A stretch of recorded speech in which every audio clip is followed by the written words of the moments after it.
Welcome back to the English Edge. Grammar can feel like a maze, especially when you're aiming for a high IELTS score. But here's the truth. It's not just about using complex structures. It's about using them correctly.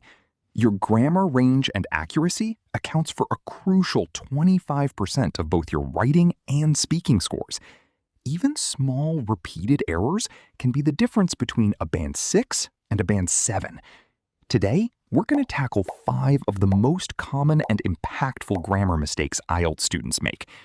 I'll give you simple rules and quick fix tips to help you avoid these traps and boost your score. Let's dive in. Our first common mistake is subject-verb agreement. This is fundamental, yet so many students get it wrong under pressure. Simply put, singular subjects need singular verbs, and plural subjects need plural verbs. Sounds easy, right? But it gets tricky with phrases like the number of or each of.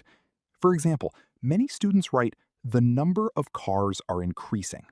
But wait, the subject here is number, which is singular, so the correct verb is. Quick fix tip. Always ignore the words in between and find the true subject. If the subject is singular, add an S to the verb in the present tense. This small check can save you from losing easy points. Next up, run-on sentences and comma splices. This happens when you try to pack too much into one sentence without proper punctuation.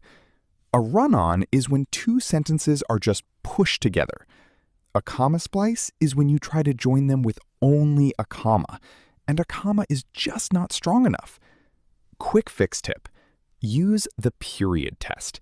If both parts of your sentence can stand alone as complete thoughts, you need a period, a semicolon, or a word like and or but to join them.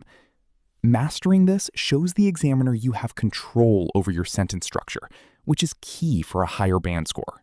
Mistake number 3, the tricky a, an, and the. These small words are a huge challenge for many learners. Remember, a and an are for general things, any one of many. The is for something specific or something we've already mentioned. Quick fix tip.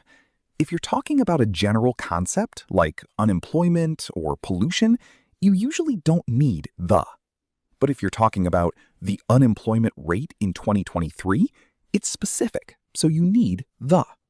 Always ask yourself, am I talking about this thing in general or one specific version of it? Prepositions.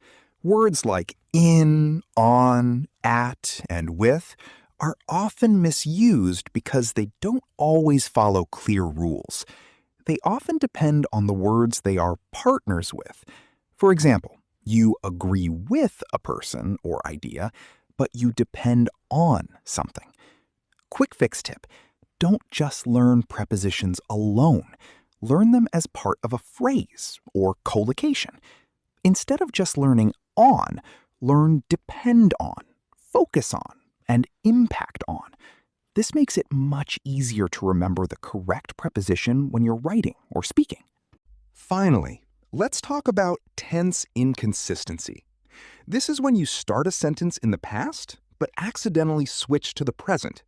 For example, when I was a child, I play outside every day. Since you're talking about your childhood, both verbs must be in the past. Quick fix tip: before you start a paragraph, decide on the time frame. If you're describing a past experience, keep your verbs in the past. If you're talking about a general truth, use the present. Consistent tenses show the examiner that you have strong control over your grammar. Correcting these 5 mistakes will give your IELTS score a serious boost. Remember, grammar isn't just about rules, it's about clarity. To help you, I've created a simple self-correction checklist. Use this every time you finish a practice essay. Ask yourself, does my subject match my verb? Are my sentences too long? Did I use the correctly? Are my prepositions in partners? And is my tense consistent? If you found this video helpful, please give it a thumbs up and subscribe for more expert IELTS tips. Check the description below for practice exercises and more resources. Thanks for watching and good luck with your IELTS journey.